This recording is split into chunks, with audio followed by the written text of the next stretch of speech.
Panginoon, hinihiling ko po na pagpalain ninyo ang taong nanonood at nakikinig ngayon. Pagkalooban niyo po siya ng mabuting kalusugan. Bigyang tugon ang kanyang mga panalangin ayon sa inyong kalooban.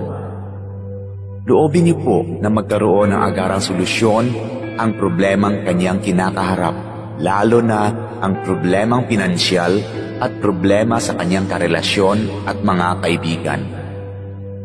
Ilayo niyo po siya sa tukso ng kasalanan at lahat na uri ng kapahamakan. Panatilihin niyo po sa kanyang puso ang pagkakaroon ng malasakit at pagmamahal sa kapwa, katulad ng kanyang pagmamahal sa inyo na aming iisang Diyos. Ito ay aking hinihiling sa pangalan ni Jesus. Amen.